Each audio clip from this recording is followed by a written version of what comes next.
So that's like a really, really valuable point that I think a lot of people won't admit.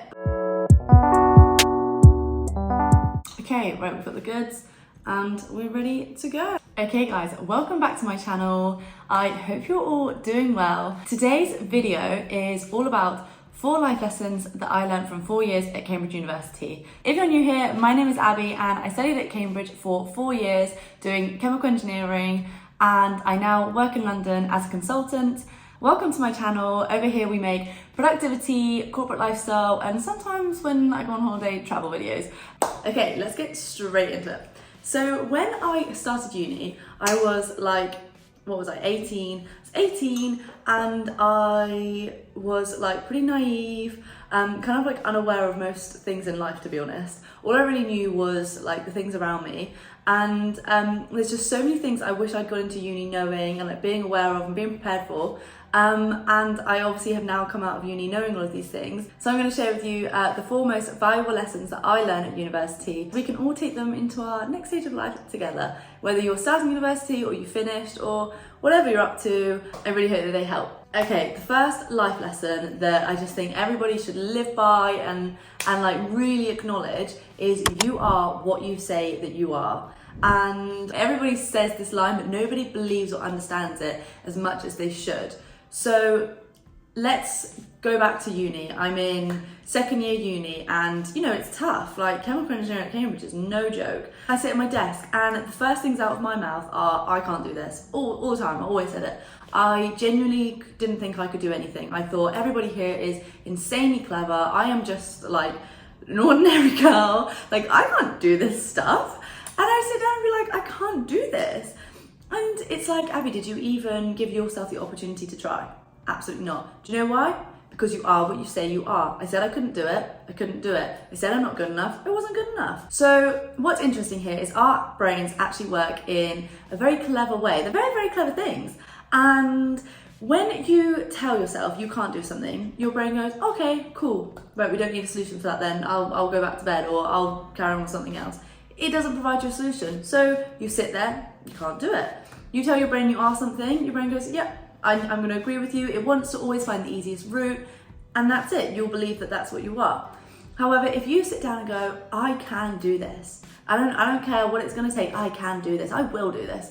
Your brain is going to immediately think, right, we need solutions. She's told us she's going to do this. I don't know how she's going to do it, but we need to start thinking of solutions. And immediately your brain starts thinking of things that you wouldn't have thought of before when you sat down and said, I can't do this.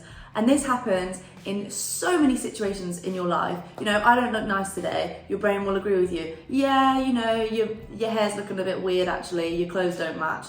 Whereas if you go, I'm real today, your brain's gonna be like, yeah, you know, those clothes really bring out your eyes, or your hair went really well today. And your brain just wants the easiest route. It wants to agree with you. And so if you're telling your brain negative things, it's gonna agree with you. Whereas if you're telling your brain, you know, we're doing this today, get your act together, we're doing this, it will start to put together ideas, solutions, thoughts that you originally would not have reached. And if you want to read up more on this, and if you don't believe me, please do read this book.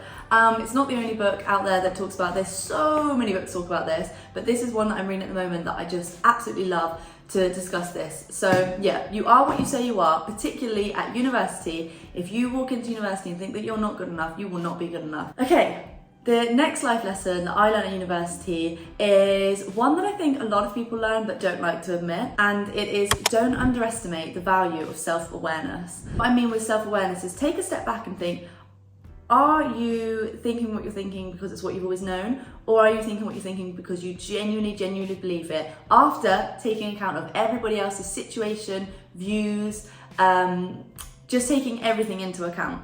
Now, like I mentioned earlier, I went into university, I was 18. I thought everything that I knew from like my life so far was right, and everything that I had grown up around was right. And because that's all I knew. This is the same for a lot of people. It's very typical to grow up in the same area, go to like the schools in your area, go to a sixth form in your area. Then when you get to university, you're bombarded by so many different people, all types of personalities. It's a lot to start to realize that everything you think and all of your views and everything you've grown up around isn't necessarily, one, the only way of life, and two, correct, or 3, just the only view on things. So it's not that your views might be wrong, but it's that other people's views are just as valid as yours. I definitely found myself at the start of university being like, this is what I've always done, so why would I do it a different way?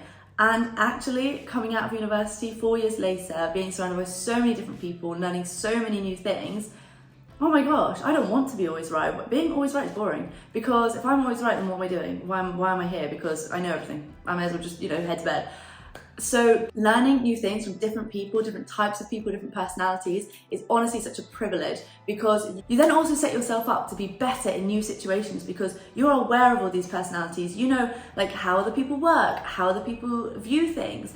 And yeah, honestly, it's such a key to developing your social skills, your personality as a whole, and yeah, it's so valuable to have a bit of self-awareness about you.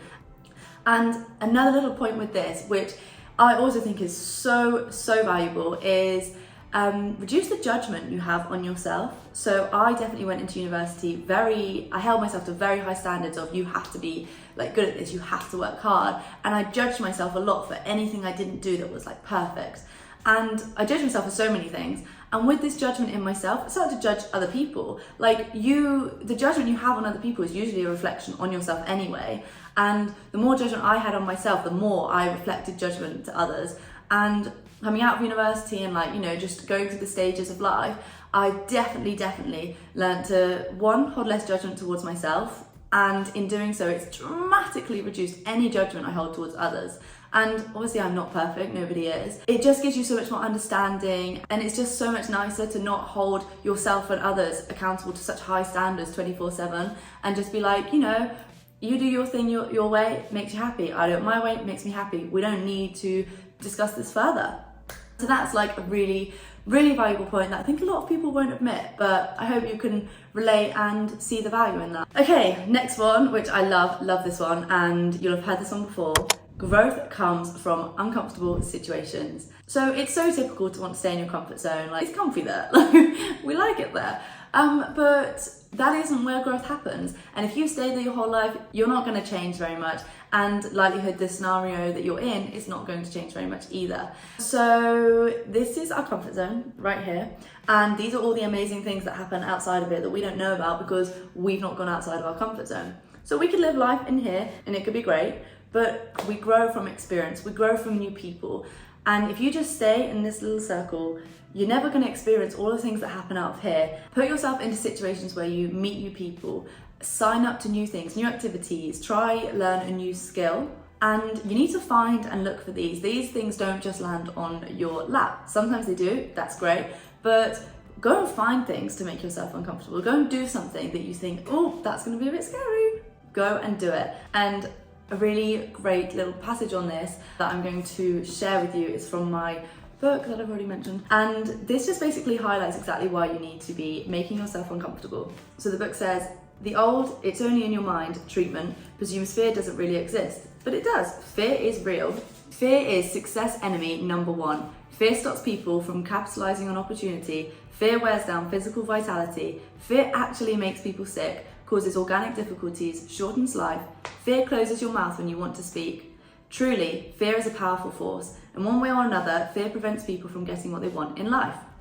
And I believe that completely. And the only way you're going to overcome any fear is by proving that the fear doesn't need to exist, aka pushing yourself out of your comfort zone, doing something that makes you feel uncomfortable, doing something that you were scared of.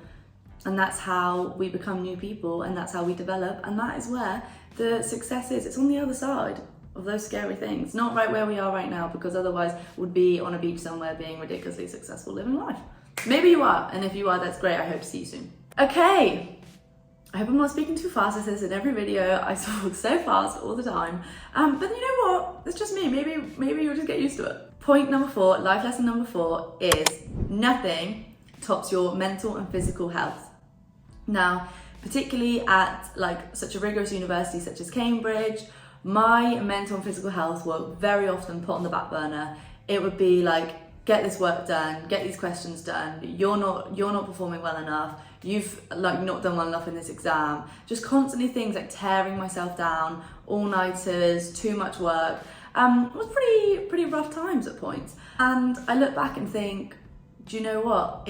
Not that it wasn't worth it, but I could have probably achieved the same if I just looked after myself as well. And, you know, maybe some work will be late, or maybe some work won't be 10 out of 10, but I would have, you know, not lost all sanity in doing so.